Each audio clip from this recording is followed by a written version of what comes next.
What's up, YouTube? Got the porno lens out for y'all today, and the Mr. Marcus fitted.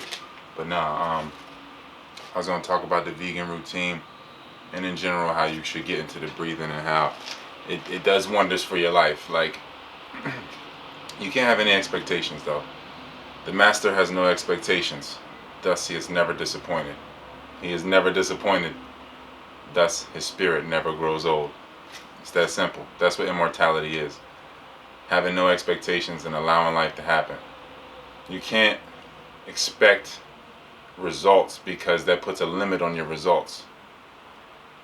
You being infinity and realizing your infinity, for you to have an expectation of the definition of infinity, trying to define what that is and what that looks like.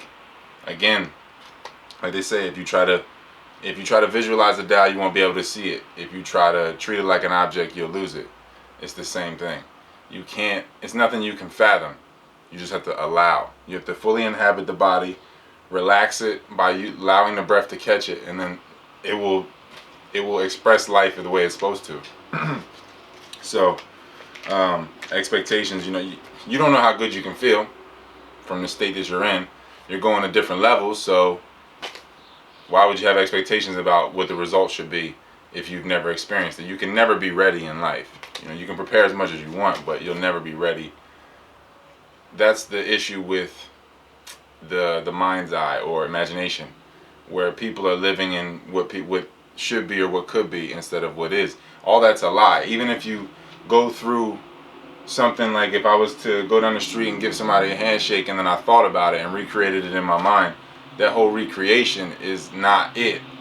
You want to call that a memory or whatever it is, but that's you visually recreating the scenario in your mind's eye. But that's not reality. That's not the fruit of the reality.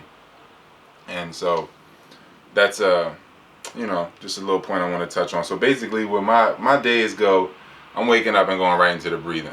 I'm going right into the series of breathing. So you have, say like you have the you soli san som or whatever. You feel the different vibrations in the different glands in the endocrine system. So whenever I start it, I'm gonna start it with an exhale. So you get into it. I can do it blindfolded sometimes if it's in the day, just to get as much darkness as I can because the pineal is light sensitive. So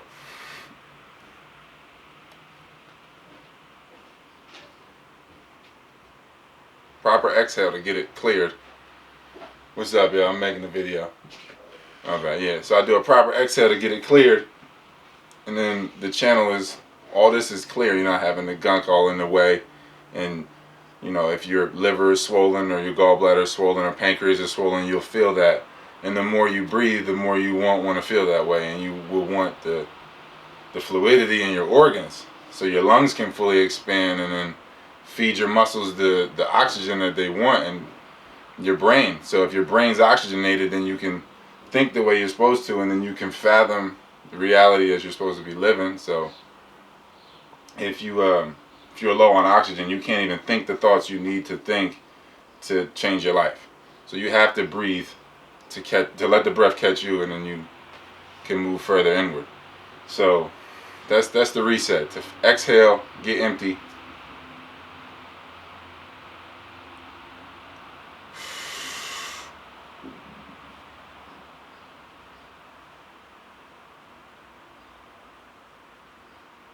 So you push all the way.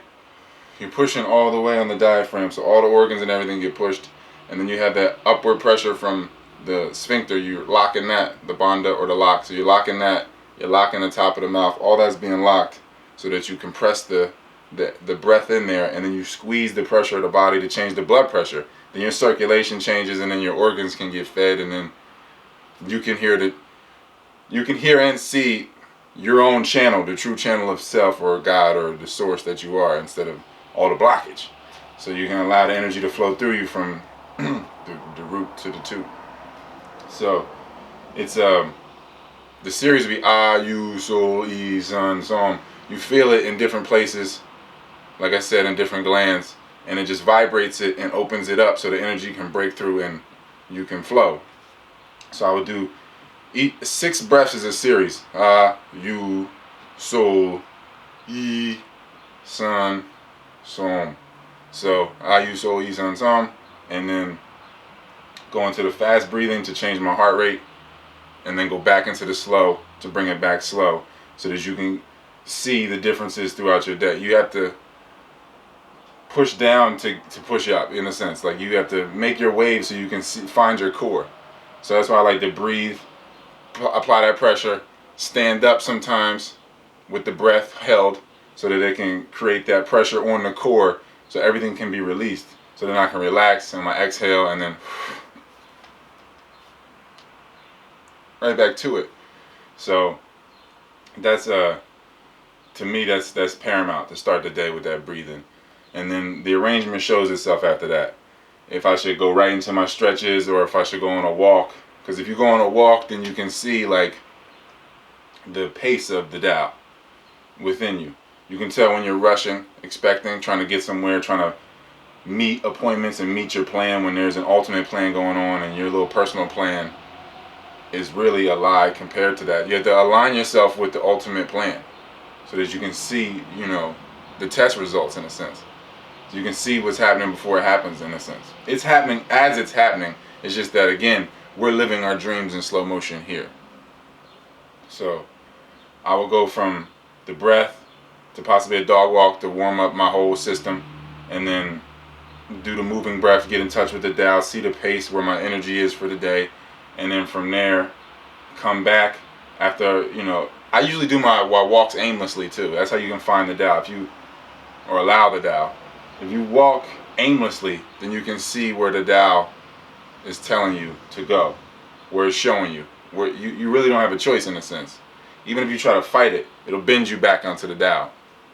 So I'll go from the breath to sometimes stretching, or right into the walk, and then come back and stretch after everything is warm, and I know that all my knees and all the blood in my knees and everything is circulated good, so it won't be dry joints.